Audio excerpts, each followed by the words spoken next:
Ես ողջունում եմ մեր բոլոր ռադիո լսողներին եւ ռադիո դիտողներին, դուք դիտում եւ լսում եք Գործարար Ալիքը տաղավարում աշխատում Էլիանա Խաչատրյանը, մեր եթերում մեկնարկում է նոր հաղորդաշար Համակարգ։ Մենք փորձելու ենք հասկանանք եւ վերհանենք այն բոլոր խնդիրները, որոնք պահանջում են համակարգային լուծումներ, եւ առաջին մեր թողարկումն որոշել ենք նվիրել գիտական հետազոտություններին եւ փորձարարական մշակումներին, R&D, հա, այսպես ասած, ինչպես հապավում օգտագործում են հատկապես տեղեկատվական տեխնոլոգիաների համայնքում, եւ այսօր մեր հյուրերն են Գիտուժ նախաձեռնության անդամ Ռոբոմարտ ընկերության համահիմնադիր Տիգրան Շահվերդյանը, բարև ձեզ։ Բարև ձեզ։ Եվ ԱՏԶՄ տնօրեն եւ Գիտուժ նախաձեռնության կրկին անդամ Սարգիս Կարապետյանը, բարև ձեզ։ Բարև ձեզ։ Շատ շնորհակալություն մեր հրավերն ընդունելու համար։ Պարոնայք, սկսենք թերևս բազային, այսպես ասենք, գիտելիքներից փորձենք հասկանանք, թե ինչ է իրենից ներկայացնում R&D-ն, գիտական հետազոտությունների եւ փորձարարական մշակումների այս ամբողջ փունջը, երբ որ sense նշում ենք հայերեն ԳՀՓՄ բավականին իմ կարծիքով ոչ այնքան հեշտ մարսվող հապավում է, ինչ է իրենից ներկայացնում R&D։ Եկեք փորձեմ տենց շատ երևի սկզբերից, հա։ Հա, երևի սկզբերից, որովհետև տեսեք, քանի արդեն 4 տարի երևի կա, չէ, Գիտուժը։ Եվ ես չեմ հիշում Գիտուժի ներկայացուցիչների հետ որևէ հարցազրույց, որի ժամանակ չի շեշտվել, որ այ պետք է զարգացնել R&D-ն, կարևոր է R&D-ն, փորձենք հասկանալ։ Փորձեմ ասես բարձ մատերի վրա, հա, ոնց ասում են բացատրել, ինքը գործնեության տեսակ է, հա, եկեք դրանից սկսենք։ Հատուկ գործնեության տեսակ է, որը գործնեության տեսակները շատ են, հա, բայց ոմանք այնքան կարևոր են, որ իրանք տենց պետական քաղաքականության են, հա, արժանանում, ոնց որ ասենք, չգիտեմ, կրթական գործունեությունը, հա, որը շատ կարևոր էլի գործունեության տեսակ է։ Ինչ է նշանակում R&D-ն, ինքը աշխարհում շատ լայն ընդունված տենց հապավում է երևույթ է, որը մեր մոտ ցավոք սրտի ինչ անկախ պետություն ունենք, տենց առանձնապես հենց այդ իմաստով կամ թեկուզ այդ իմաստ ունեցող, բայց այլ հապավումով տենց առանձնապես չի կիրառվել։ Մի քիչ լղոզված է եղել, մենք ունենք նմանատիպ մի հատ եզրույթ մեր օրենքներում, գիտական եւ գիտատեխնիկական գործունեություն, բայց այն թե ոնց է սահմանված, կարծես ուզեցել են այնպես սահմանեն, որ լինի համահունչ R&D-ին, բայց այնպես են սահմանել, որ չի եղել։ Այսինքն այդքան էլ չեն կարևորել այս երևույթը։ Եվ ինքը փաստացի երկու անգլերեն ոնց որ բառից է բաղկացած research եւ development, research-ը տվյալ դեպքում գիտական հետազոտությունների մասին է խոսքը, իսկ development-ը մշակումներն են կամ փորձարարական մշակումներ, հայերեն տարբեր ձևով կարելի է թարգմանել գիտական հետազոտություն եւ փորձարարական մշակումներ, կարելի ասել հետազոտություններ եւ մշակումներ, այդքան դա չի կարևոր, ինչքան իմաստը։ Իսկ իմաստի հարցում մենք նենց Գիտուժում եթե ասեմ, նույնիսկ մինչև Գիտուժը կար եւ մենք դեռ համայնքով փորձում էինք այս գիտության եւ տեխնոլոգիաների ֆունդամենտալ նշանակության հարցը բարձրաձայնել, մի հատ նամակ էինք կազմել դեռ 19 թվականի վերջին վարչապետին եւ փոխվարչապետին, որտեղ փորձում էինք բարձրաձայնել թե ինչ ֆունդամենտալ բացեր կան, ինչ խնդիրներ կան, ուշադրության ոնց որ կարիք կա այս ամեն ինչին, որտեղ ինքը ցանկացած պետության մրցունակության հիմքում է այս գործնեության տեսակը եւ տենց նույնիսկ սկզբում այդ նախնական խումբը, որը նախաձեռնել էր դա, իրար միջի խոսալով հասկանում էինք, որ ոնց որ տարբեր ձև հասկանանք թե այս երևույթը ինչ է ու փորձեցինք հասկանալ աշխարհում ոնց են հասկանում, կա ինչ որ ընդունված տենց ամրագրված սահմանում եւ գտանք, որ ամենալայն տարածում ունեցող սահմանում, որը միջազգային կառույցներում եւ տարբեր պետություններում օգտագործում եւ հղում է կատարում դրա վրա, դա տնտեսական համագործակցության եւ զարգացման կազմակերպության անդամ կազմակերպության սահմանումն է, որը տեղակայել ֆրասկատի ձեռնարկի մեջ, որը վաղուց ստեղծված ձեռնարկա, թե ինչպես այս գործնեության տեսակի շուրջ վիճակագրություն հավաքվի, որովհետև այնտեղ 27, եթե ճիշտ եմ հիշում, պետություն են հիմա, ու իրանք բոլորն էլ զարգացած երկրներ են, նաև իշնորհիվ այս գործնեության տեսակի եւ դրան հատուկ ուշադրություն դարձնելու եւ որ իրանք վերցրել են դա որպես գործիք, օգտագործում են, իրենք համատեղ տենց ոնց որ զտել են եւ ինչ որ սահմանունվել եւ շատերը հենց դրա վրա լղվում են, իսկ ՄԱԿ-ը հղվում է այդ սահմանման վրա։ Հասկացանք, որ ավելի ճիշտ է ընդունել մի սահմանում, որ ամբողջ աշխարհում ընդունված է եւ հետո դա սկսել կիրառել ինչ որ ձև։ Հաստեղ պետք է տարբերակել սահմանումը եւ կիրառումը, որովհետեւ սահմանումը այնքան ինքը կարճ է եւ չի կարա առօրյա կյանքում կամ երբ որ սկսում ես կիրառությանը գալ հեշտ կիրառվել։ Դրա համար դրա տակ արդեն այլ բաներ են պետք, գործիքներ են պետք, ասենք չափանիշներ, ձեռնարկներ, օրինակներ, հա, որ սա R&D է, սա R&D չի, բայց գոնե սահմանումը աշխարհում ընդունված է։ Այդպես, ոնց որ եւ սկսել ենք այդ սահմանումը կիրառել եւ ինքներս նայես, օրինակ իմ պատկերացումը R&D մասին լրիվ ուրիշ բան էր, հա, ես դա կարդալուց հետո ինքս եմ հասկացել, որ ես ճիշտ չէի պատկերացնում, հա, պետքա այդ ձև։ Եվ այո, այս 4 տարի է մենք դրա մասին խոսում ենք, դրա կարևորության մասին, դրա մասերի մասին, ենթատեսակների մասին, բայց այսօր առավել դարել է ակտուալ, որովհետև արդեն վերջապես մեր օրենսդրության մեջ այդ բառակապակցությունը կա գրված հարկային օրենսգրքում էս անցած տարվա վերջին ընդունված օրենքի շնորհիվ եւ դա ինչ որ խառնաշփոթ է առաջացրել, որովհետև մեկ էլ հասկացել են, որ դա պետք է սկսեն կիրառել եւ լիքը հարցեր են առաջանում։ Կիրառելու հետ կապված, տեսեք, եթե մենք սկսել ենք արդեն, հա, մտածել ընդհանրապես ինչ է R&D-ին փորձել սահմանել եւ, չգիտեմ, հարկային օրենսգրքում ներառել եւ այլն, այսինքն բանը դա նշանակում է, որ հող ունենք։ Մենք Հայաստանում օվկիանոսագիտության վերաբերյալ սահմանումները չենք քննարկում, չենք կիրառում, որովհետեւ մենք դրա կարիքը չունենք։ Սա արդյոք նշանակում է, որ ունենք տեխնոլոգիական աճի, հա, այն մակարդակը, որ կարող ենք, արդեն պետք է բանահասել նրան, որ քննարկենք այս հարցերը եւ հետեւաբար, հա, Սարգիս, ավելի շատ այս դեպքում կուզեմ դուք պատասխանեք, ինչպես է գնահատում Հայաստանում R&D-ի ներկայվիճակը հաշվի առնելով նշված կետերը։ Հարթ հարց եք տալիս։ Ուրեմն Տիգրանը ոնց որ ասեց, նույնիսկ իր օրինակով, որ մինչև այդ ձեռնարկը կարդալը եւ կարդալուց հետո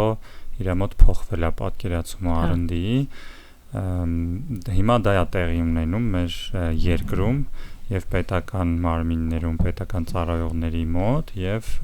ամբողջ տեխնոլոգիական համայնքում, ինչը շատ լավ նորություն է։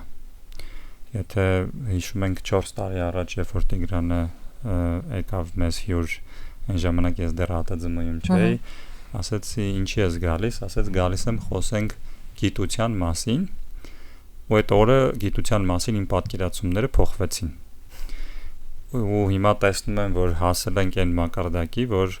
ամբողջ տեխնոլոգիական համայնքով, երկրի լուրջ նախարարություններով, տարբեր հարթակներով, տարբեր ֆորմատներով քննարկում ենք թե ինչ R&D-ն, սա մեծ հաջողություն է, գիտուժից ծնված ու առանց թերագնահատելու մնացած բոլոր կողմերի աշխատանքները, այդ թվում ԱՏԶՄ-ի 25 տարվա աշխատանքները, որ եկել ենք հասել ենք այդ կետին, որ ամբողջ երկրով քննարկում ենք։ R&D ես միշտ համարել եմ, որ մանուկ հասակից R&D-ով եմ զբաղվել։ Իմ առաջի R&D-ական աշխատանքները 10, 12, 13 տարեկանում են սկսվել, նախագծել տպասալիք եւ այլն, հա, ոնց որ կախված նրանից թե R&D-ին ոնց մենք սահմանումը լավ է, որ վերցրել ենք միջազգային,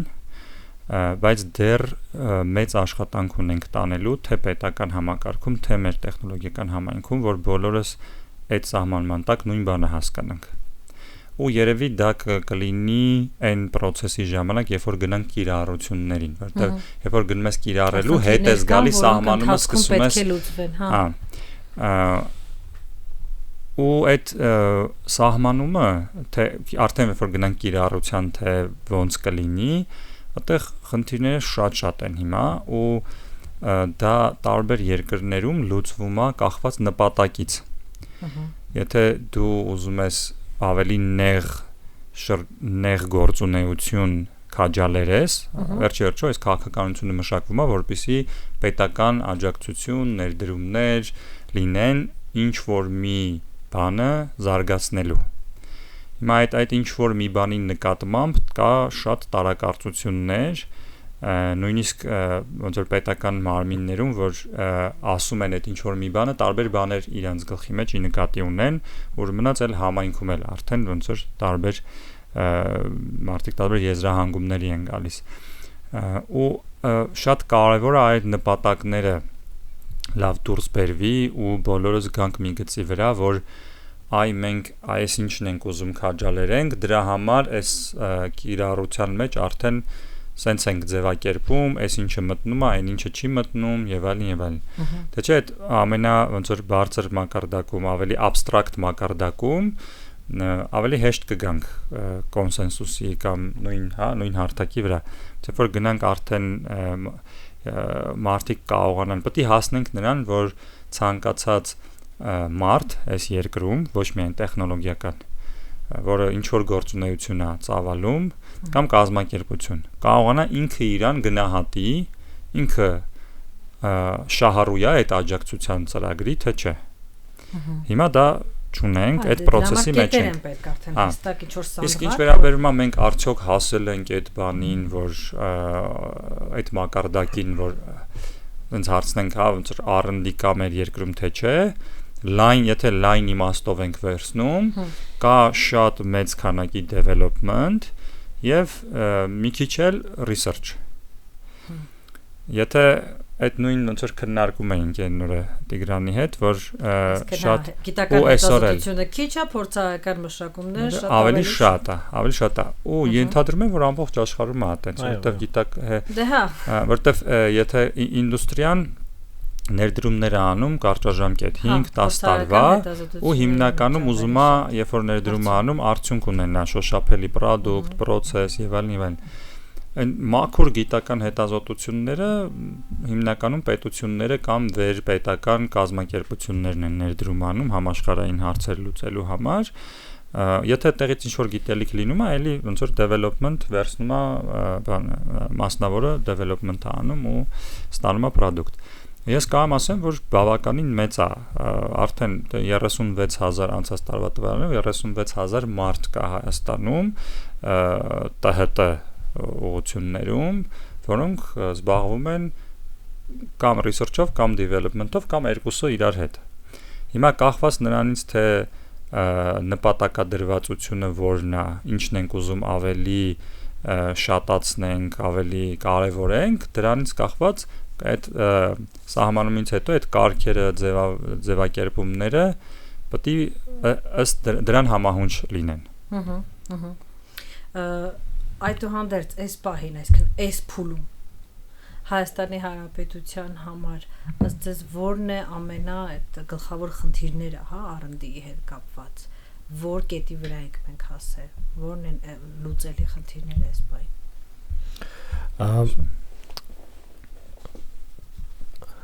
Տեսեք, այս հարցին պատասխանելու համար երևի արժի մի հատ մի երկու տենց նրբություն, ոնց որ բացատրեմ, ոնց է ասեցի գործնեության տեսակը, այստեղ շատ կարևոր է առանձնացնել ինքը փաստացի գործիք է, ինչ որ գործ անելու համար, եւ շատ կարևոր է տարբերակել այստեղ ով է պատվիրում այս գործնեություն եւ ով է կատարում։ Այստեղ ոնց որ նույն տարբերություն կա եւ պատվիրատուները աշխարհում եւ լինում են եւ պետությունները եւ պետական մարմինները եւ մասնավորները, Նաև կատարողները կարող են լինեն պետական մարմինները եւ մասնավոր ընկերությունները կամ ասենք շահուճետապնդող օրինակ կառույցները, մասնավոր օրինակ համալսարաններ կամ ինչ որ ինստիտուտներ։ Հիմա եթե մեր գիտուրի տեսանկյունից ամենակարևոր բացը մենք Հայաստանում որ ունենք, դա ամենա ոնց որ կարևորագույն բազային պետական խնդիրների լուծման համար, մարտավարերներին դիմակայելու համար, հատկապես անվտանգային, լայն իմաստով անվտանգային, գիտական հետազոտության մշակումներ պատվիրելու խնդիրն է, որ պետությունը կարողանա այդ անվտանգային խնդիրների լուծման համար պատվիրի այս աշխատանքները, ինչի համար, որովհետև երևի սրա մասին չխոսացինք, աշխատանքը ոնց որ ամենաֆունդամենտալ գործիքներից մեկն է աշխարհում, հատկապես 21-րդ դարում պետության մրցունակության բարձրացման համար։ Եվ հաշվի առնելով, որ մեր հակառակորդները, ասենք տվյալ Հայաստանի համար առավել եւս կարեւոր, որովհետեւ մեր, ասենք, հակառակորդները թշնամիները, որոնք ունեն շատ ավելի շատ բնակչություն եւ ֆինանսական ռեսուրսներ, մենք հետեւաբար մեր ավելի փոքր բնակչության քանակով եւ ռեսուրսներով պետք է ել ավելի արդյունավետ լինենք, որ կարողանանք դիմադրել այդ մարտահրավերներին, որոնք էլի տարատեսակ են։ Մենակ ռազմականի մասին չի խոսքը, կարող լինի, ասենք, պարենային անվտանգության խնդիր։ Անվտանգության տեսակետից պետությունը նաև կատարողել է, չէ՞ հաստատ։ Այո։ Կետեր կա, քանց հասկանամ մասնավորը չի էլ կարողանում։ Այո, բայց հարցը ստեղն չեմ գալիս պատվերի հարցից, որովհետև սկզբում պետքա ոնց որ պետությունը հասկանա ինքը ինչ խնդիրներ է ուզում լուծի, որ հետո հասկանա արդյոք ունի կատարողներ այս խնդիրը լուծելու համար։ Եվ երբ որ հասկանում է, որ չունի կատարողներ, ասենք մասնավոր սեկտորում կամ արտասահմանում եւ կամ չի կարող ամբողջությամբ հույսը դնի իրancs վրա, ինքը սկսում է ձևավորել իր պետական կատարողների համակարգը, որոնք դա հանրային, ասենք, պետական ինստիտուտներն են, համալսարաններն են, կարողան նույնիսկ ՍՊԸ-ներ, ասենք, հա, բայց պետական մասնակցությամբ, որոնք արդեն դառնում են այդ պատվերի կատարման ոնց որ կատարողների մի մասը։ Իհարկե պետությունը նաև շարունակում է հույս դնել նաև մասնավորի վրա, որտեղ մասնավորում գիտենք process-ները շատ ավելի արդյունավետ են, արագ են ընթանում։ Ուղղակի հարցը նրանում է, որ ամբողջությամբ հույս դնել մասնավորի վրա պետությունը չի կարող, որտեղ մասնավորը կարող է փակվի մի օր, ասենք, հա, եւ իսկ իրեն պետք է որ ինքը միշտ ունենա այլ այդ R&D կատարելու կարողությունները հասանելի։ Կամ ասենք բարդ պրոյեկտներ են, ասենք, չգիտեմ, երկարաժամկետ, որ մասնավորը ասենք չի մտնում այդ պրոյեկտների մեջ, հա։ Դրա համար այդ տեսանկյունից ոնց որ գիտուժի տեսանկյունից ամենակարևոր բացը ստեղ այդ պետական կարիքների գնահատման եւ դրանցից ելնելով R&D պատվիրելու կարողությունների բացակայությունն է, լայն ինչ որ տեղային բաներ կան, իհարկե, չեմ ուզում ասեմ, որ բացարձակ բացակայում է, բայց որպես լակմուսային թուղթ կարող ենք նայել, էլի, բյուջեի, ասենք, թվերին, բաշխվածություններին, կատարողականներին, ոնց որ ամեն ինչը ակնհայտ է, որտեղ շատ լուրջ ինստիտուցիոնալ բաց ունենք, էլի։ Եթե թույլ կտաք մի երկու բառ ես ասեմ բանի հետ կապված, այդ հարցը կարծում եմ պետքա վերաձևակերպել, որովհետև մենք R&D-ի հետ խնդիր չունենք։ Մենք ունենք խնդիրներ, որոնք կարելի է լուծել R&D-ով։ Հիմա R&D-ի ձևակերպման հետ ինչ որ խնդիրներ կա, որը կլուծենք։ Ճանապարհին ենք, եթե սկսվել է այդ քննարկումը, հանգուցալուծում լինելու է։ Հիմա բայց որպեսզի մի քիչ ավելի տենց նաև խորացնեմ ու օրինակով Տիգրանի ասածը, այդ օրինակ մենք կուզենք տեսնենք, որ անվտանգայինը ենթադրենք արվում է, հա, մենք չգիտենք, շատ բաներ գաղտնի է արվում, ենթադրենք արվում է։ Շատ հասարակ բաներ կա, որ առօրյա է ու տնտեսական է։ Օրինակ այս վերջերս տեսել եք Երևանի բնակչությունը շատ մեծացել է ու ճանապարհները չեն հերիքում կամ շենքերի թույլատվությունները որ տրվում է մարդիկ չեն կարողանում երթևեկեն։ Հիմա օրինակ շատ մենք կուզեինք տեսնեինք, որ Երևանի քաղաքապետարանը պատվիրել է, մրցույթ հայտարարել կամ պատվիրել է պետական ինստիտուտներին ինչ որ մեկին հետազոտություն ինչպես թեթևացնել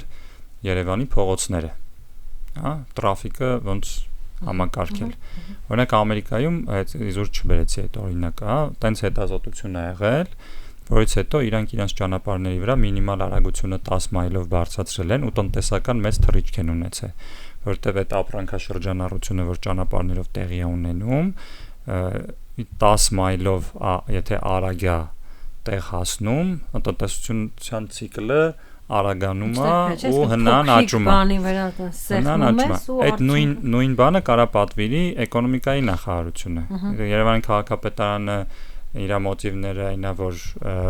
պատվիրի, որպեսզի քաղաքի բնակչության կոմֆորտը մեծացնի այդ տեսանկյունից։ Իսկ էկոնոմիկայի նախարարությունը կարա նույն բանը պատվիրի, որովհետև ուզում է տնտեսական թռիչք կատարի ու հիմա եթե հաշվում ենք թե ոնց որ աշխատուժը ամենամեծ տնտեսության ամենամեծ գործոնն է ու եթե մենք հաշվում ենք թե քանի հոգի աշխատող մարդիկ օրական քանի ժամ են անցկացնում խցանումների մեջ, կարանք հաշվենք թե մեր տնտեսությունը ինչ ահառելի վնասներ է կրում ու շատ կարևոր է որ էկոնոմիկայի նախարարությունը սա տեսնի ու պատվիրի հետազոտություն ինչպես այդ խնդիրը լուծել։ Շատ տրիվիալ խնդիրներ, այդ խնդիրները ակնհայտ են։ Եթե կան խնդիրներ, որոնք որ դժվարաձևակերպել, դժվարահաշվել, բայց օրինակ հիմա էկոնոմիկայի նախարարության համար հաշվել թե դա ինչ վնաս է, շատ հեշտ է ու արդեն պատվի, այսինքն մենք կուզեինք այտենց տեսնեինք, R&D-ի նկատմամբ մոտեցումը այտենց տեսնեինք, որ պետությունը տեսնում է իր խնդիրները, պատվիրում է տարբեր ինստիտուտների, սեփական, պետական տարբեր ինստիտուտների հետազոտությունները պատվիրում։ Հենց դա էլ կլինի ավելի մեծ խթան հետազոտական աշխատանքների ավելացման, քան օրինակ, ասենք, ովքեր որ արդեն անում են հետազոտական աշխատանք, իրանց օրինակ ինչ որ հարկային արտոնություններ տալը։ Այն էլ է պետք, այն էլ է պետք։ Ես չեմ ասում դա պետք չի։ Պետությանը հետ պահում նման պատվերներ կատարելուց։ Դե այսօր խոսում ենք համակարգերից, չէ՞։ Խնդիրը համակարգային է, մարդիկ չեն տեսել, սովորույթների մեջ է, չի խնդիրները շատ են, բանի հարց կա, առաջնահերթությունների հարց կա, նույն որ ես ասում եմ կուզեի տեսնել էկոնոմիկայի նախարարությունը կամ Երևանի քաղաքապետարանը պատվիրում է, նաև մյուս կողմից էլ հասկանում եմ թե իրանք ինչքան շատ խնդիրներ ունեն ու այդ խնդիրները ինչքան առաջնահերթություններ ունեն, հա իմ ասած խնդիրը կարող է իրանց մոտ 30-րդ տեղում է ու դրա համար չի արվում, բայց ընդհանուր առմամբ տեսեք մեծ խնդիրը այն է որ մենք ժառանգել ենք սովետական համակարգ, կիսասովետական, շատ գործառույթներ, կազմակերպություններ, պետական տարբեր ստրուկտուրաներ գրվել են, չգիտեմ, 60-ական թվականներին այդ որոշումները տենց մնացել են։ Բանը Իլոն Մասկը տենց ահագին հետաքրքիր մոտեցում ունի, ասում է, ոնց որ վերցնում ես ամեն որոշման կողքը գրում ես թե անձամբ ով է այդ որոշման հեղինակը, ոչ թե որ կառույցը, այլ անձը, ով որ այդ որոշման հեղինակն է։ Դե տենց երբ որ տենց process-ը սկսում, գնում ես տեսնում ես որ ասենք 60-ական թվականներին եսիմ ինչ Իլիչն է այդ process-ի հեղինակը ու հասկանում ես որ ժամանակն է վերանել ու ասեմ ձեզ որ դա էլի խոսում ենք համակարգերից ես ուզում եմ ոնց որ մի հատ էլ այցի պրոյեկտ ենք ԱՏԶՄ-ի վրա հենց հիմա մենք ԱՏԶՄ-ում այդ process-ով ենք անցնում տրանսֆորմացիա ենք անում ԱՏԶՄ-ի կարգերը կանոնադրությունը ամեն ինչը գրվել է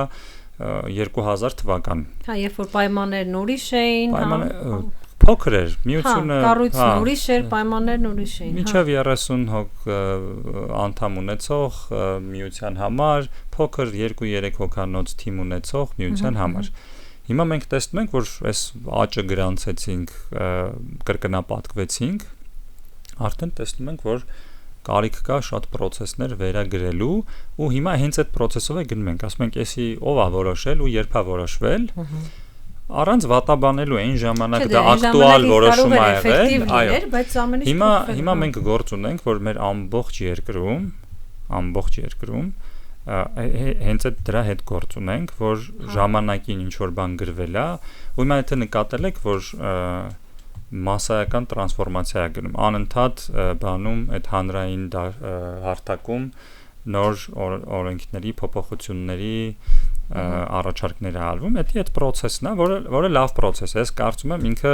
բերելու է ինչ որ ավելի առողջ վիճակի, չնայած հարցականի տակ է թե դա ոնց է արվում, ինչ մեթոդով, ովքեր են դրանով զբաղվում, ինչ կոմպետենցիաներ ունեն, այդ ամեն ինչ հարցական է, բայց process-ը ինքնին ինձ թվում է բավականին լավն է, ու պետք է անցնենք դրա միջով։ Խնդիրը տեղ է, համակարգային է խնդիրը, էլի, որ պետք է լուծենք։ Մի լրացում անեմ, բացի նրանից, որ շատ հին կանոնների, չգիտեմ, որոշումների հետ գործ ունենք, խորհրդային ժամանակներից, հա, նաև խնդիր կա, որ մենք եղել ենք Հայաստան եղել է խորհրդային հանրապետություն, հա, ու չի եղել կենտրոնը։ Ինքը եղել է ծայրամաս կայսրության եւ ինչ որ բաներ ընդհանրապես չեն եղել Հայաստանի խորհրդային հանրապետությունում։ Հրամանը եկել է մենք այո, այսինքն այդ խնդրի հեղինակները Մոսկվայում պատվիրվել է, հետո ուստեղ մենք ունենք ոչ թե խնդիր, որ ինչ որ բաներ շատ հին են այսօրվա արդիական աշխարհին չեն համար, որ բանը ուղղակի գոյություն չունեն եւ գոյություն չեն ունեցել, ասենք 90-ականներին, երբ որ նոր անկախացել էինք եւ հետո էլ չեն ստեղծվել։ Նաև այն մասնագետները, ովքեր կարողանում են այդ։ Այո, այսինքն որ նայենք օրինակ բերեմ ավելի պարզ, հա, բանակ Հայաստանի խորհրդային հանրապետությունը չի ունեցել բարձր, ունեցել է խորհրդային միությունը։ Հա, երբ որ մենք անկախացանք եւ ոնց որ այն ամենաբազային բաներից մեկը բանակներ, հա, մենք որպես ինքնիշխան պետություն դա ստեղծեցինք։ Բավականին ցավոտ process-ներ, հա։ Հիմա կան այլ ատրիբուտներ ինքնիշխան պետության, որը պետքա ունենա ինքնիշխան պետությունը, բայց մենք դեռ չենք ստեղծել, հա։ Եվ եթե մենք համեմատվում ենք, ասենք, նույն թեկուզ խորհրդային միության հետ, որպես ինքնիշխան պետության օրինակ, հա, եւ այլ այսօրվա գոյություն ունեցող պետությունների հետ, մենք տեսնում ենք, որ այս եթե գանք բանին գիտական հետազոտությունների մշակումներին, հա, մեր գիտական հետազոտությունների մշակումներ ֆինանսավորող, պատվիրող համակարգը կիսատ է Հայաստանում մինչև այսօր։ Եվ այն մի մասերը, որոնք ստեղծվել են, դրանք ստեղծվել են էլի 90-ականներին, օրինակ գիտության կոմիտեն, որ այսօր կոչվում է Բարձրագույն կրթության եւ գիտության կոմիտե, որ այդ համակարգի մի մասն է, ստեղծվել է 2000-ականների սկզբին, եթե ճիշտ եմ հիշում, ռազմաճնաբերության կոմիտեն, որ էլի այդ համակարգի մաս է, ինքը ունի, ասենք, ԳՀՊԿ ֆինանսավորման ֆունկցիա, ինքը ստեղծվել է 2016-ին, հա։ Բայց դա էլ ամբողջական չի, դեռ մենք ունենք բացեր։ Ասենք 2 տարի առաջ էր, եթե ճիշտ եմ, ստեղծվեց գիտության եւ տեխնոլոգիայի զարգացման խորհուրդը, որ վարչապետին կիցորելի այդ համակարգի մի մաս է, բայց դեռ սրանք ամբողջապես չեն լրացնում այն բացերը, որ մենք ունենք։ Այսինքն խնդիրը մենակ դրա մեջ որ հին են, որոշ բաներ ուղղակի չկան։ Դեռ պիտի ստեղծենք։ Բանակը շատ լավ օրինակ էր այն տեսակետից, որ ես կասկածում եմ, որ եթե մենք չունենայինք դրա անմիջական պահանջը, չլինենք այն իրավիճակում, կարող է բանակեր մինչև հիմա ստեղծած չլինենք, այսինքն արտաքին ինչ-որ պահանջներ, արտաքին փոփոխությունները ստիպում են, էլի, որ դու կարողանաս ինչ-որ բան ստեղծես։ Ինչպես է գնահատում մասնավոր հատվածի ներգրավվածությունը այս պահին R&D աշխատանքների զարգացման քաղաքականության մշակման մեջ։ Գործընթացը գնում է, ես տեսնում եմ, որ որոշակի հիշելով, հա, ԱՏԾՄ նաև ասուլիսը, հա, որոշակի բողոքներ են հնչում, առաջարկություններ են հնչում, ինչ որ երկխոսություն կա, ինչպես է ընթանում։ Եթե կարելի է մի հատ փոքր բան ասեմ, ստեղ նախկինն ասացնեմ չասի ու ինձ այդ որ ավելի օգնեմ էլի, ես հենց հարցի պատասխանին։ Մի բան չասեցի սկզբում R&D-ի մասին, որ խոսում էինք, հա, մեր բոլոր գործունեության ընթացքում հասկացել ենք, որ երևի կարելի է 3 խմբի առանձնացնել այս գործունեությունը ըստ նպատակադրման, հա, ասենց ասեմ։ Մեկը դա ակադեմիական գիտության տեսակն է, որտեղ նպատակադրվում նոր գիտելիք ստեղծել համաշխարհային մակարդակով եւ դա դրա չափման միավորներն են գիտաչափական, հա, տպագրություններ եւ այլ չափանիշներ, հիմա չափորոշիչներ շատ չմանանամ։ Երկրորդ տեսակը դա շահույթ հետապնդող տեսակն է R&D-ին, որտեղ դու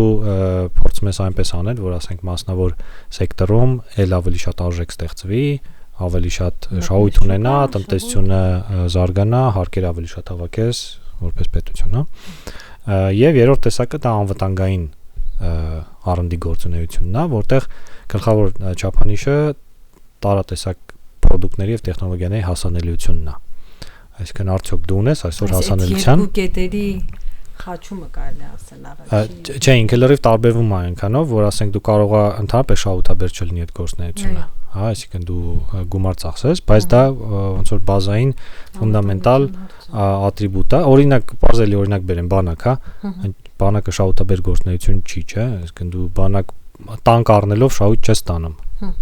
Բայց դա ավելին ասեմ, տանկը օգտագործելն էլ կարող է մի քանի ժամ տևի ընդամենը ու այո, ասեմ դա այն մենակ առնելը չի կներես Տիգրան, մենակ առնելը չի, ստե հարցը այն է, որ ինչ որ պրոդուկտներ կա, որ դու պետքա տեղում արտադրես, որովհետև երբ որ քեզ դա պետքա, քեզ չեն վաճառում դա, կամ չես հասցնում բերես։ Չէ, ես ասեի, եթե դու Հայաստանի ես տարբերության մասին էի ուզում ասեի, որ այս անվտանգային հարցերում դու չես նայում այդ քո արած գումարը, որ ծախսել ես շահույթ բերելու է, թե չէ, դու նայում ես անվտանգային բազային, ոնց որ Մասլոյի բուրգում որ ասում են, հա, ասենք դու պետք է ուտելիք ունենաս, հա, տեսակ խնդիր է ինքը, դու պետք է ծախսես դրա վրա, որ դու գոյություն ունենաս որպես ինքնիշխան պետություն։ Հիմա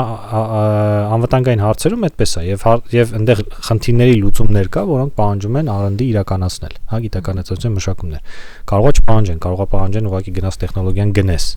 եւ ունենաս արդեն, քո մոտ արդեն այդ տեխնոլոգիան կիրառես եւ այդ product-ը անդադ ստեղծես։ Բայց կարող է այնպես լինի, որ տեխնոլոգիաները չվաճառեն քեզ, հետո դու ինքդ ստիպված ես, գաղտնի ինֆորմացիա, այդ աշխատանքը անես, գաս այդ գիտելիքին, այդ տեխնոլոգիան ստեղծես ու սկսես անել։ Ու կարող է նույնիսկ քո ստեղծած product-ը լինի եւ որակով ավելի ցածր, կարող է լինի ավելի թանկ, բայց ու դու շարունակի գնել, եթե կարաս դա ավելի լավ որակի ու էժան դրսից, բայց դու ունենաս քո մոտ, որովհետեւ այսօր վաճառում են, վաղ կարող չվաճառան։ Էսա տարբերությունը 3 տեսակի։ Ուղղակի ուզում եմ ասել, որովհետեւ երևի հարցավը շատ էս մասնավոր առնդիներ այստեղ վերաբերվում, որ մի քիչ համատեքստի մեջ դի։ Հարցը ինչքանով է ներգրավված համայնքը, ինչքանով է մասնավոր, համայնքը ներգրաված R&D քաղաքականության մշակման, որտեղ որքան ես հասկանում եմ, կողքից նայելով, կարող է ես սխալվում եմ, պետությունը ինչ որ քաղաքականություն է մշակում եւ հետո արդեն մասնավորը դա նայելով գործի մեջ արդեն հասկանում է, բա այս կետը մեզ համար པարզ չի, բայց դուք սա հաշվի չեք առել, որ նաեւ SSSS ու ինչ որ խնդիրներ են առաջանում։ Եթե խոսում ենք ներգրավվածությունից, շատ ակտիվ ներգրավված ենք, հենց ԱՏԶՄ-ով մենք ներկայացնում ենք 200 ընկերություն, տարբեր խմբերով անընդհատ քննարկումներ կա, հենց այսօր էլ գալիս եմ նման մի քննարկումից, տաղավար այդ քննարկումից եմ եկել, թիմում էլ քննարկում կա, մենք բազմիցս ասել ենք, որ անցած տարի մենք հիմնեցինք քաղաքականությունների մշակման բաժին, որտեղ բերել ենք միջազգային մակարդակի լուրջ մասնագետներ, ու այդ process-ը հիմա ակտիվ գնում է, այդ բաժինը աշխատում է եւ համայնքի հետ եւ պետական տարբեր կառույցների հետ, հատկապես ԲՏԱ նախարարության հետ։ Ասուլիսը մեջ բերեցիք, վերաբերվում էր նրան, որ այդ քննարկումները մոտեցել էին պատի, որ մենք հասկանում ենք, որ այդ քննարկումները կա, բայց փոփոխությունները չենք տեսնում։ Բարեբախտաբար, չգիտեմ, ասուլիսներ պատճառը, թե ինչներ պատճառը, բայց ահագին հիմա կապը շատ ավելի լավացել է, հիմա շատ ավելի ակտիվ աշխատում ենք, դժբախտաբար արդեն որոշ որոշումներ տեղի են ունեցել, որը որ կարճաժամկետում չենք կարողանա փոխենք, բայց խոստումներ ունենք, որ ընթացքում տվյալների վրա հենվելով, թե ինչ կլինի, որտեվ այդտեղ քանի որ եկանք այն իրավիճակին, որ համայնքում եւ պետական մարմիններում պատկերացումները տարբեր են, նույնիսկ մեր համայնքում տարբեր են, ներսում համայնքի ներսում են տարբեր, հիմա շատ ակտիվ աշխատանք ենք տանում, նույն այս հաղորդումը նաեւ դրա մի մաս է, որպեսզի բոլորս գանք մի գծի վրա, ու երբ որ գանք մի գծի վրա, թե ինչ ենք հասկանում, ինչ նպատակով ենք անում եւ այլն, կհետևեն նորից էլի փոփոխություններ։ Ու մեկ էլ մի հատ էլ բան պետք է հստակ առանձնացնել, այս օրենսդրական փոփոխությունների փաթեթը առաջարկվել։ Ու շատ հաճախ ես զգացի, որ նաև մարդիկ խառնում են, թե ինչից ենք դժգո, ինչից ենք գո։ Որտեվ այն ԲՏԱ ընկերությունների աջակցության օրենքում այնտեղ կետեր շատ տարբեր կետեր կան, օրինակ նոր աշխատակիցներ ներգրավելու հետ կապված արտոնություններ, ռելոկանտ աշխատակիցներ ներգրավելու վերապատրաստման, այդ process-ը հիմա ակտիվ գնում է, բավականին լավ, աշխատում ենք նախարարության հետ, ստանում ենք մի հատ ինչ-որ ընդունելի կարգավորումներ։ Դրա հետ զուգահեռ առաջարկվել է հարկային օրենսգրքում փոփոխություններ անել, որը այս R&D-ին է վերաբերվում, ու դա միայն ԲՏԱ ընկերություններին չի վերաբերում։ Երկու մասի են բաժանվում, մեկը հարկային օրենսգրքում է, որը միայն ՏՀՏ ընկերություններին չի վերաբերվում, ամբողջ տնտեսությանն է վերաբերվում, ու ըստեղ է բանը, ոնց որ այդ R&D ձևակերպումների հետ շատ ոնց որ դա ներկայացվում է կամ ընկալվում է ավելի լայն հասարակության կողմից, որ սա էլի ՏՀՏ ընկերություններին աջակցություն է,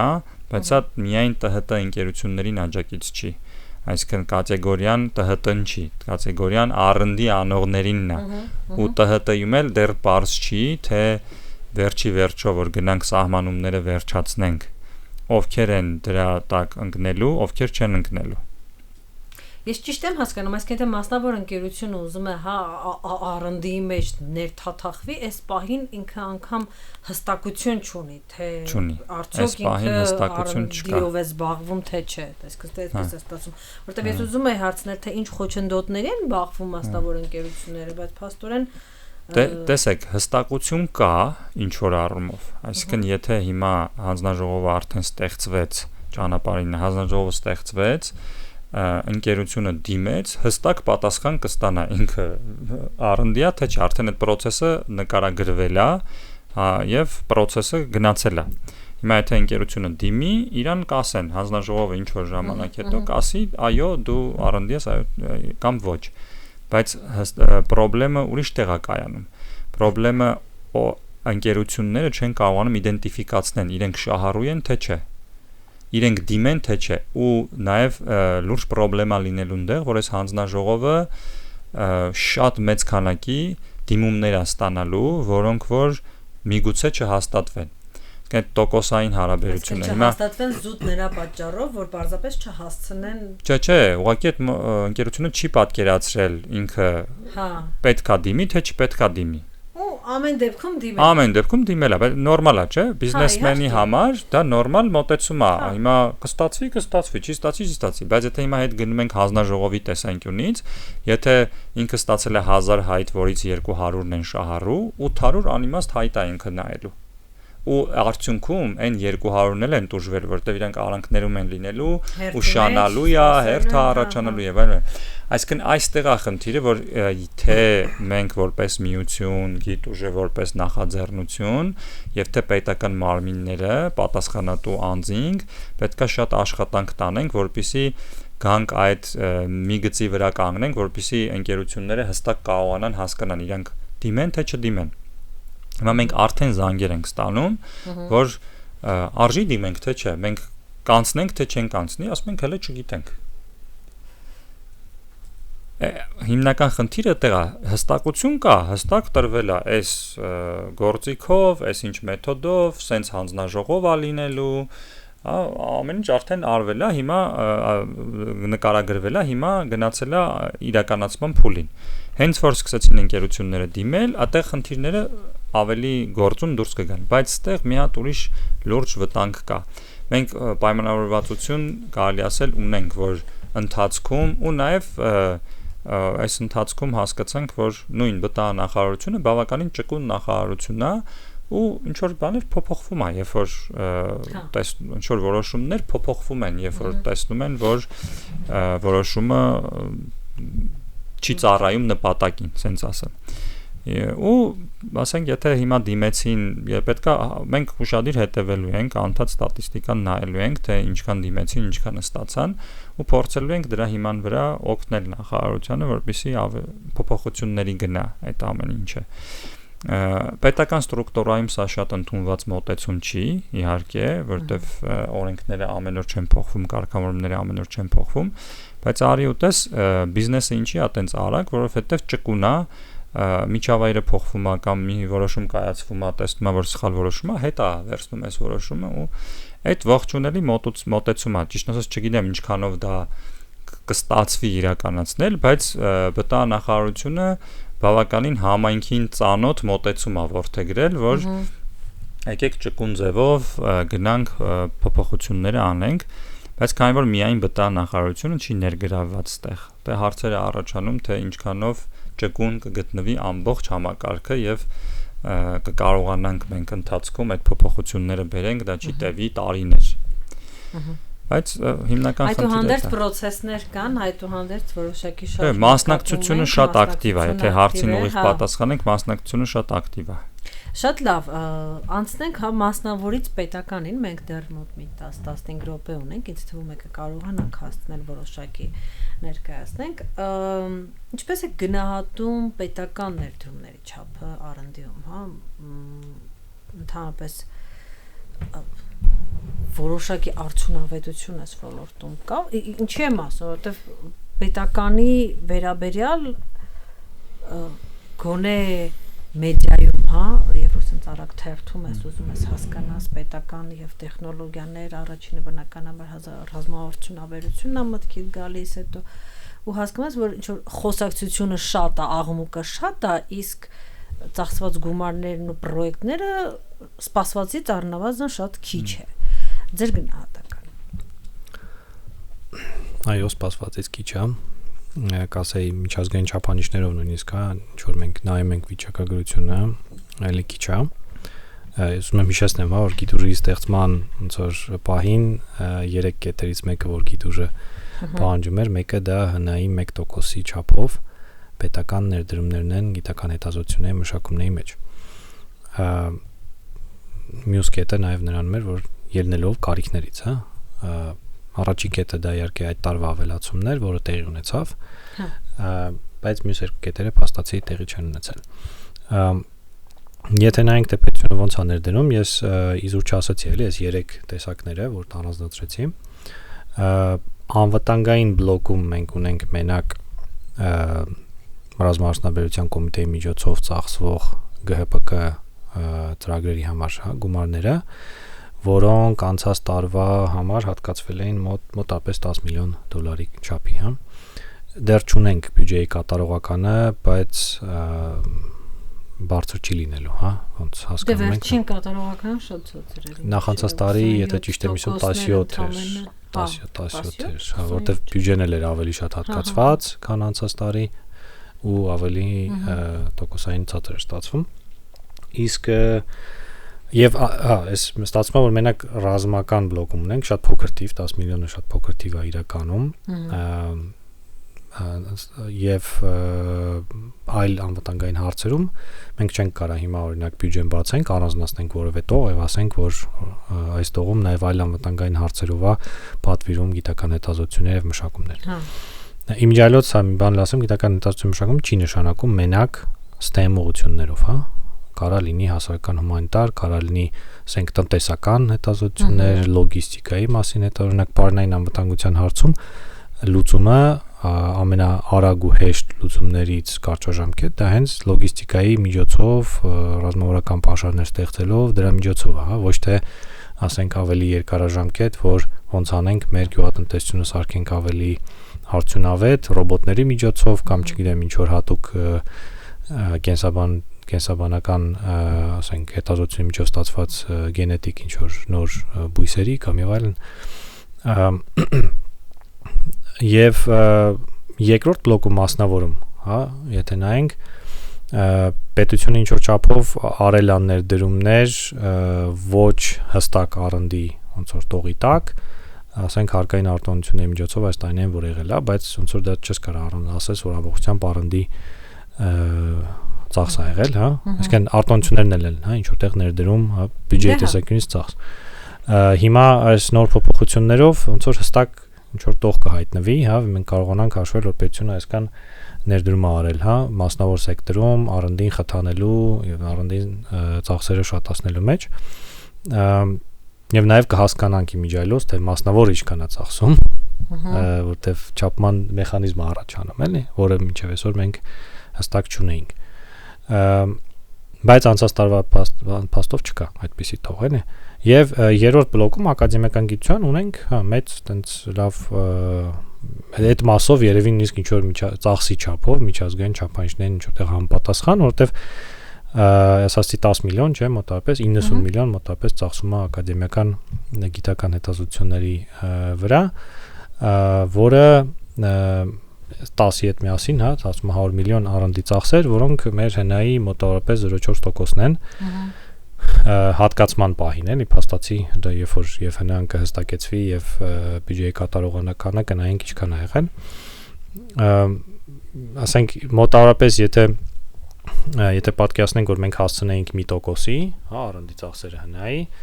ապա դրա մեջ այն տոկոսաբաժինը որ կունենար ակադեմիական գիտության ծախսերը այսօրվա նույն չափով ինքը կլիներ այդպես մոտավորապես 30%-ը որը նորմալ է ասենք աշխարհում եթե համեմատենք ուրիշ երկրների բայց հիմա տոկոսաբաժինի 90% է մոտավորապես եւ դա աննորմալ է զուտ նույնիսկ եթե նայես թե քաղաքացիներից հարկատնից հավաքած գումարները ոնց են ծախսում ըստ նպատակային Ո՞րն է դրա տակի տրամաբանությունը Սովետ Մնացել է ուղղակի ժամանակ այդ ինստիտուցիոնալ իներցիայով գալիս է, հա, այդպես։ Տեսեք, ակադեմիական գիտություն ոնց որ ֆինանսավորելը բավականին հեշտ է այն տեսանկյունից, որ չափանիշները անկախ են քեզանից, հա, դու կարող ես նայել, ասենք, միջազգային տպագրություններ, հանգիստ հաշվել, քեզանից չի պահանջվում ինչ որ ավելորդ մտատանջանք։ Դե աշխատանք շատ է պահանջում, հարց դրամ չի պետք է մեկը հանձնաժողովներ ստեղծում են, որոշում կայացվի, որ այստեղ արժի գումարը ծախսել, մեկը որ արդյունքը հետո էս չափում, էլի։ Բայց ինքը բավականին անկախ մեխանիզմ է, էլի։ Ու դա ոնց որ հասանելի է քեզ, հա, դու վերցնում ես այդ շտեմարանները, նայում ես ինչքան է տպագրվել։ Խնդիրը նրանում է, որ թե ինչքանով է դա արդարացված հարկատուի տեսանկյունից, դա արդեն բարդ հարց է, որի պատասխանը այս լոգիկայի մեջ չի տրվում, քանի որ դա կարար տրվեր։ Որի պատասխանը կարար տրվեր, եթե լիներ որոշակի ռազմավարություն, այսինքն դրա պատասխանը կարար տրվեր, եթե այն մյուս երկու բնագավառներում ամբողջական համակարգ լիներ եւ մենք հասկանայինք, որ մենք անվտանգության նկատումներից, տնտեսության զարգացում նկատումներից այսպիսի R&D ծրագրեր են իրականացնում եւ այդ դեպքում մեր ակադեմիական գիտության համար պատասխանատու մարմինը կարար առաջնահերթություններ սահմաներ ելնելով այդ ծրագրերից, հասկանալով որ ինքը իրանք էլ են պնդում, իրանք կարողություններ են ձևավորում, մարդկային կապիտալ են ձևավորում, ենթակառուցվածքներ են ձևավորում, բայց կարողությունները անհրաժեշտ է ձևավորել ըստ նպատակի, ըստ կարիքի, բայց քանի որ կարիքները սահմանված չեն, իրանք լայն ֆրոնտով են ձևավորվում։ Լայն ֆրոնտով ոչ թե որ ամեն ինչով զբաղվում են, այլ ինչ կարող է տպագրվել, ֆինանսավորում են։ Տեսեք, ես այստեղ հարց էի ներառել, որը հիմա դուք խոսում եք, ես մտածում եմ կարող ինքը ի սկզբանե անիմաստ հարց է, հաշվի առնելով այն բոլոր բացակայող կետերը, որոնք կան, հա, մասնավոր, ակադեմիական հատված, պետական։ Մեր հարցն է այստեղ համագործակցություն կա, թե չէ, բայց ինքս մի քիչ եթե չկա ռազմավարություն, եթե չկա ինչ-որ առաջնահերթությունների պլան, դժվարանում եմ հասկանալ արդյոք նման բազայի բացակայության դեպքում համագործակցություն առհասարակ կլինի, թե չէ։ Այդուհանդերձ տամ կա, թե չէ։ Երևի երկուս էլ կարող ենք, ես շարունակելով միտքս ասեմ, ես կզում ասացի, չէ, որ պետք է առանձնացնել պատվիրատուին եւ կատարողին, եթե մի բան նայենք պետությունը որպես պատվիրատու, ասեցի որպեսզի հասկանանք ինչքանով ինչ կարողություններ ունենք, արդյոք դրանք ծածկում են մեր կարիքները, ըստ պետք է կարիքները հասկանալ, որը ամբողջական սահմանված չի եւ մեխանիզմներն նույնիսկ ձևավորված չեն։ Այդուհանդերձ ինչ որ բաներ կան, ասենք նույն ռազմարդյունաբերության կոմիտեի միջոցով ծախսերը, որոնք ասացի բյուջեն 10 միլիոն է, կատարողական էլ ավելի քիչ, ամեն դեպքում ոնց որ պետությունից գնում է մասնավոր, բայց գնում է ոչ այդ ոնց որ գիտեք կարիք լոգիկան այսպեսին է դիմեք մենք կհասկանանք այդտեղ պետքա թե չէ կֆինանսավորենք երբ որ ճիշտ քաղաքականությունը պետք է լիներ երբ որ մենք ունենք այսպիսի կարիքներ եւ այս թեմաներով հայտարարել ենք մրցույթ ով որ լավ վագույն կատարողն է իրան կարող է պետական կառույց լինի կարող է մասնավոր լինի կարևորը խնդիրը լուծի հա բայց հիմա այդ լոգիկայով չի գնում իսկ ակադեմիական գիտության հետ դեռ ասում եմ լոգիկան ուրիշ է իհարկե նույն կառույցները որոնք ակադեմիական գիտությամբ են զբաղվում կարան լինեն նաև այդ կատարողները անվտանգային խնդիրների շուրջ եւ մասնավորից ստանան պատվեր հիմա մասնավորը որպես պատվիրատու երևի թողեմ թող Սարգիսը ասի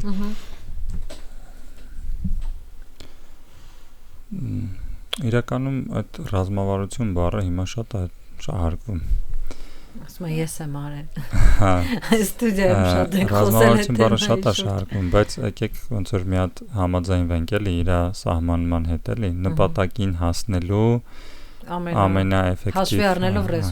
հաշվի առնելով ռեսուրսները Ասես ամեն ոնց որ նպատակից է գալիս էլի դու կարող ես եթե դու նպատակ ունես նույնիսկ եթե ռազմավարություն չունես ուղղակի տենց քաոտիկ շարժումներ ես անում, բայց գոնե գիտես նպատակը։ Գիտես ուղղությունդ որն է։ Մի օր կհասնես տեղ, էլի, ռազմավարությունը նրա համար է, որ ամենաէֆեկտիվ ձևով, ամենաարագ, ամենակարճ ճանապարհով հասնես։ Իսկ մենք նպատակակետել այս պահին երևի թե չունենք։ Շատ կարևոր է, որ նպատակակետերը ունենանք։ Բայց մի հատ էլ դրա մյուս կողմը կա, երբ որ դեռ բարձ չի քո նպատակը, կամ բաներ, որի համար ոչ նպատակ է պետք, ոչ ռազմավարություն է պետք, ոչ ակնհայտ է, էլի, որ դա պետք է արվի։ Անչափ բնական բաներ կա, դու մարդը, որ ապրում է, շնչում է, սիրտը աշխատում է, դրա համար հատուկ նպատակ պետք չի, չէ՞, եթե դու մի պահ մոլորվում ես, նպատակներ չես ունենում, սիրտդ չի կանգնում, ասում դե ոնց որ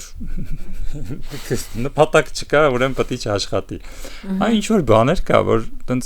ոչ ռազմավարություն է պետք, ոչ նպատակ է պետք, ուղղակի պետք է դրանք աշխատեն, պետք է լինի։ Հիմա եթե ոնց որ հետ գանք ԱՏԶՄ կամ տեխնոլոգիական համայնք, մենք մի հատ բան ունենք, ոնց որ տեսլական ունենք, որ անկախ նրանից թե ինչ տեսակի երկիր է դառնում Հայաստանը, մենք ուզում ենք, որ ինքը տեխնոլոգիական առումով լինի կենտրոն, ճանաչելի ու ուզում ենք ամենակարևորը, որ լինի մաքսիմում արժեք ստեղծող, մաքսիմալ արժեք ստեղծող։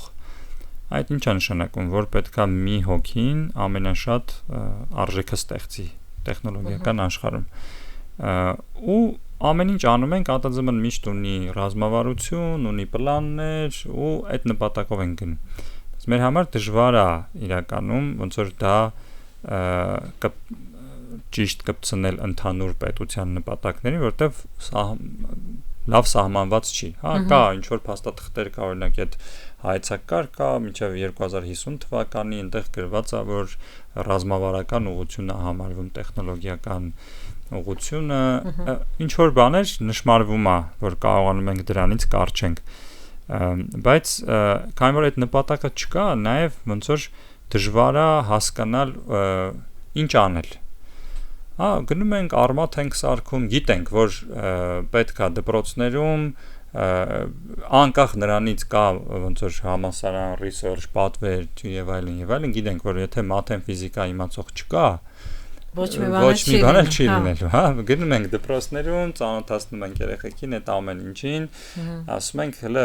մի բան սովորեք, հետո կերևա, Ծո հիմա մենք այդ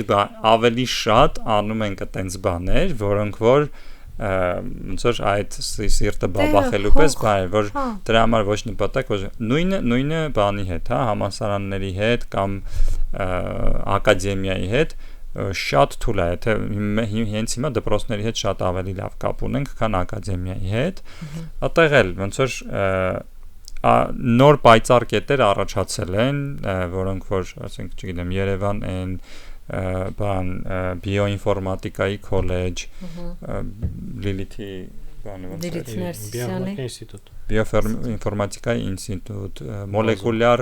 կենսաբանության ինստիտուտ, ինչ որ նոր մոտեցումներով, նոր մտածելակերպով, բազում, ինչ որ մարդիկ են առաջացել, ու ինչ որ կառույցներ են առաջացել, որոնց հետ փորձում ենք եզրեր գտնել, համագործակցել, բայց եթե ասենք, որ հստակ մեխանիզմներ կա դրված, այդ թվում նաև մեր կողմից էլ մտածված չի, լավ մեխանիզմներ, ոչ է պետության կողմից կա առաջարկ, որ գա ասի այ դուք տեխնոլոգիական միություն եք, դուք պետք է ակադեմիայի հետ, մենք ուզում ենք տեսնենք, որ դուք ակադեմիայի հետ այսինչ բանն եք անում։ Այդ technology transfer office-ների մասին խոսակցությունները կա, ամերիկյան համալսարանի հետ ինչ-որ խոսակցություններ կա, պետական մակարդակում ինչ-որ խոսակցություններ կա, անհատների մակարդակում ինչ-որ խոսակցություններ կա, բայց փաստացի գետնի վրա տենց process ոնց որ օրինակ արմատն է, որ մեծ թիմ, բյուջե, պետական բյուջե, մասնավորի բյուջե միավորված իրար հետ գիշեր-ցերեկ 650 հոգի գիշեր-ցերեկ աշխատում է այդ զարգացնելու վրա, այտենց process չունենք։ Դե տեսեք, ասենք մարդիկ կան, որոնք այդ ձեր ասածից կարող են որսալ ձեր խոսքից եւ սա իրոք հետաքրքիր միտք է, հա, որ ասում են, տեսեք, դուք շատ եք մատնանշում, հատկապես եթե գիտուժի մասին ենք, հա, խոսում, մասնավոր զրույցում, ասում են, դուք շատ եք մատնանշում պետության դերը։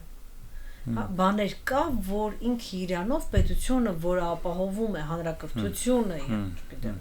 եւ այլն եւ պայմանները մարդու ձևավորման համար, ինքը իրանով կարող է պարզապես հետևել, թե ինչպես են ձևավորվում, հա, իրենք իրենցով ինչ-որ կետեր, ինստիտուտներ, պահանջարկներ եւ այլն, եւ պետությունը ավելի ճիշտ կանի չխանգարի, քան մտնի, եթե որտեվ շատ հաճախ պետության մտնելը եւ ակտիվ ակտոր լինելը այս գործընթացներում ավելի շատ կանգնեցնող դեր է ունենում, քան խթանող։ Այ հիմա որպես գիտուժ նախաձեռնության անդամներ, հա, այս բազմիցս եմ լսել, հա, այդ քննադատությունը, ասում եմ ուղղ որ պետությունը որ շատ եք նշում պետության ներգրավվածության մասին պետք չի հանգիստ թողեք պետությունը անում է հիմնականը բազային կրթություն տալիս է մարդիկ այդ ձեր նման ձեր ասելով բիոինֆորմատիկայի ինստիտուտներ հետո կհիմնեն եւ հարցերը կլուծվեն Նայ ոնց որ պետություն ասելով պետք է մի հատ նաեւ գանք մի գծիվա թե ինչի նկատի ունենք ոնց որ մենք էլ ենք պետության մաս չէ ոնց որ կառավարությունը չէ սովետից պետությունները ոնց որ հասկան հա պետությունը իմ համար ոչ մի բան չի անում Okay, իսկ ոնց որ այդ ով է դու քո համար ինչ որ բան անում ես այսինքն այդ հստակ ոնց որ կառավարությունը հա այս պահին դրա համար պետական կառավարման համար պատասխանատու խումբը ազգային ժողովը որտեղ նաև պատասխանատու է անդիմությունը որտեղ թե ամեն մեկը պետք է իր ֆունկցիան լավ կատարի հիմա կառավարության դերը իրականում դա այնա միջավայր ստեղծելն է իմ կարծիքով այն տեղերը որտեղ որ պետական մարմինները փորձում են ուղիղ ներգրավեն դա ուղիղ ինչ որ նախագծով կամ ինչ որ մի ձևով բացի այն նախագծերից որոնք որ ինֆրաստրուկտուրային են ու պետք է այնց լինի որ ոչ մի անհատի կամ կազմակերպության ձեռնտու չի կամ ֆինանսապես կամ ինչ-որ ձև հնարավոր չի։ Նման ծանր պրոյեկտ կարող է իրեն թույլ տալ միայն պետությունը։ Հա, օրինակ ասենք, չգիտեմ։ Որոնք մեծ են կամ չափսով կամ ժամանակին։ Ընկերություններին տանել ինչ-որ էքսպոյի, ասենք շնորհակալություն, բոլորն էլ դա կարան կազմակերպեն, ընկերությունները ինքնուրույն էլ կկարողանան դա կազմակերպել, չէ՞։ Բայց օրինակ շատ հասարակ օրինակ ասեմ, էլի Հայաստանում չկա որևէ շինություն, որտեղ կարելի է դիջիտեկ անել։ Դիջիտեկը արդեն այդքան մեծ է, որ էլ չկա այդպիսի շինություն։ Հիմա ոչ մի շինարարի, ոչ մի ընկերության ձեռնտու չի այդ շենքը սարքել, որովհետև սկզբից իր ամբողջ ուժով տարին մի անգամ օգտագործվելու միայն դիջիտեկա լինելու։ Բայց եթե այդ շենքը լինի, համ դիջիտեկը կմեծանա, համ կարող է Վրաստանից մարդիկ գան այդտեղ միջոցառում անեն, համ գինեգործները որոշեն այնքան մեծանան, որ այդ շենքը արդեն օգտագործեն, հա, դա ինֆրաստրուկտուրան է։ Շատ հասարակ բան եմ ասում, այդ կարելի է շատ տարբեր տեղեր պրոյեկտել։ Այտենց բաներ ենք մենք, եթե պրոյեկտ է, այտենց բաներ կուզենք տեսնենք։ Կամ քաղաքականություն, որը որ կսահմանի խաղի կանոններ, որ ձեռ կտա ինչ որ կողմերի դա անել։ Իսկ հիմնականում պետքա տենց լինի, որ նայում ենք, ուզում ենք ստեղ օրինակ, չգիտեմ, մանրածախ առևտուրը ստեղ զարգացնենք։ Ինչ պետք է լինի այնտեղ։ Պետք է լինի բնակչություն, պետք է լինեն ճանապարհներ, պետք է լինի հոսանք, պետք է լինի ջուր։ Պետք չի պետությունը գնա այդտեղ խանութ սարքի։ Պետությունը պետք է սարքի, հա, ինֆրաստրուկտուրա պետք է ճանապարհը սարքի, արդեն մասնավորները կգան կսկսեն այդտեղ, իրենց գործունեությունը, բնակչություն կառաջանա ու ոնց որ կսկսի աշխատել։ Այդ ինձ թվում է հիմիկվա խնդիրները այնքան շատ են երկրում ու հիմիկվա կառավարող ուժը շատ հաճախ երևի անհամբերությունից ելնելով որ խնդիրը շուտ լուծվի փորձում է ինքնուրույն հա հենց նախագծով հանդես գա սովորաբար այդ նախագծերը այդքան էլ լավ չեն արտահայտում մասնավորի եթե տային կետի մասնավորին ուրիշ ձև այդ հարցը կարվեր Շատ լավ, շատ շնորհակալ։ Լրացնում էլի։ Մոռացա։ Հա, բան, քանի որ խոսք գնաց նաև գիտուժիներ, հա։ Միջավայր քանի որ ասում ենք, այստեղ կարծիքով շատ մենք էլ ենք հա շատ լսել, հա, որ մեր գործը միջավայր ձևավորնելն է, բայց երևի լրիվ տարբեր պատկերացում ունենք թե միջավայրը ինչի մասին է։ Այսօր բանա, եզրույթների քննարկման օրը տարբեր։ Ես դրա համար այդ ձևով չեմ մոտենում, որովհետև իսկապես այդտեղ չենք սահմանի երևի էլի, բայց ասենք եթե Հիմա խոսք գնաց դրա մասին, ասենք երևի թե բոլորը հասկանում են, որ հանրակրթությունը միջավայր ձևավորելու մասն է, հետաբար ոնց որ պիտի պետությունը հա այդտեղ մեծ գործ ունի անելու։ հիմա նույն ձև էլ կարանք ասենք, օրինակ կարող է բանակը պետությունը անի, կարող է ոնց որ միջավայր ստեղծենք թող մասնավորն անի, հա, բայց դա էլ է, չէ, ակնհայտ դառնում, որ այդ ոնց որ պետության գործն է։ Հիմա երբ որ գալիս ենք անվտանգային հարցերին, ամենաբարձր մակարդակի պետական անվտանգային հարցերին, ով է պատասխանատուն, էլի չեմ ասում ոնց որ վերցրու բոլոր խնդիրները ինքնուրույն լուծի, ես դրա համար հատուկ նշում եի, որ եթե խնդիրները ոնց որ հստակեցնենք, կարող է բարձվի, կարա մասնավոր այդ հարցը լուծի, էլի, բայց կան բաներ, որ մասնավորի վրա հույս չես դնի, որովհետև կամ չկա այդպիսի մասնավոր, կամ մի հատ կա ու կարող է վիճակը լավ չի, վաղը կարող է փակվի, չգիտեմ, էլի։ Հիմա ասենք եթե մենք կարծում ենք, որ օրինակ դեզերքում մենք գործունեություն պիտի վարենք, որովհետև դա մեր ասենք եւ անվտանգային հարցերում է կարեւոր եւ հնարավորություն է ստեղծում ինչ-որ մասնավոր բնակավարի զարգացման այդ ուղղությամբ, այդտեղ պետությունը ինչ որ գործ ունի, իհարկե պետք է հասկանանք, հա, որտեղ արժի պետություն անի, որտեղ արժի մասնավոր անի, բայց քանի ոնց որ պետությունը չի սահմանել իր կարիքները, ինչ խնդիրներ ունի հստակ, ինչ է ուզում լուծի եւ ինչ ռեսուրսներ է պատրաստում դրա մեջ դնի, չի քննարկում մասնավորի հետ ոնց արժի դա բաժանել, ոնց որ այդ խնդիրները բաց են մնում, էլի։ Հիմա անվտանգային խնդիրների մենք լիքը բաց ունենք։ Օրինակ ես ել եմ ասում, չեմ հասկանում, մենք ունենք որևէ փաստահեն, պարենային անվտանգության ոնց որ դիմադրելու, լուծելու ոնց որ ռազմավարություն։ Այստեղ խնդիրը կրկնակի բարթանում է նաև նրանով, որ շատ հաճախ անվտանգության վերաբերյալ երբ որ հարցեր ես հնչեցնում, հակառակ կողմը միշտ կարող է քեզի պատասխան ասել, քո գործը չի, գաղտնիք է։ Դե չէ, կարան փորձեն, աղեղծ ասած, բայց հաշվի առնելով, որ մենք շատ օրինակներ կարանք վերենք, որ նույնիսկ ռազմական դոկտրիններ, կառավարություններն են բաց դրած, ոնց որ այդ փաստարկը մի քիչ տեղին չի, էլի։ Ես մի հատ բան ավելացնեմ, էլի Տիգրանը շեշտեց, որ կա հույսը դնել մասնավորի վրա շատ հաճախ պետք չի, որովհետև կարող է դու չունես այդ մասնավորին, որը կարա դա անի։ Ուզում եմ մի հատ այդ մասն էլ բանանենք, օրինակ թվայինացման հարցերում շատ է դա շահարկվում, որ դե մենք չունենք այդ ընկերությունները, որոնք կարող են անել,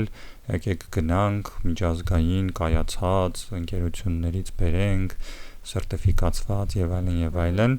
մինչդեռ այդ նույն միջազգայինները ստեղ մասնաճյուղ են բացել ու հայ ճարտարագետներն են դա կառուցում, հետո մենք գնում ենք ավելի թանկով առնում ենք, որովհետեւ այդ բրենդն ավր են կպել, հա, եկել է։ Այդ շատ կարևոր է, որ նաև խնդիրները ձևակերպեցիր, բայց նաև այդ mapping են ասում, հա, ոնց որ քարտեզագրում, որ դու կարողանաս հասկանաս իրոք այդտեղ պետությունը շատ սերտ պետք է աշխատի հատկապես միությունների հետ, որպեսզի իրոք անկեղծ գնահատական ունենա, թե կա ոչ թե տենդերի ժամանակ աշխատի, որ երբ որ արդեն շահերը բան են, այլ բարբերաբար քարտեզագրի, անկախ նրանից ինքը տեղ պատվեր ունի թե չէ, միություններից տվյալներ վերցնի, անկեղծ օրինակ կիբերանվտանգության ինչ ընկերություններ կան, այդտեղ իրականում տենց համաշխարհային մակարդակի մասնագետներ կան, թե չկան։ Բայց այդ ամբողջը քարտեզագրելու համար էլ պետությանն են մասնագետներ պետքը։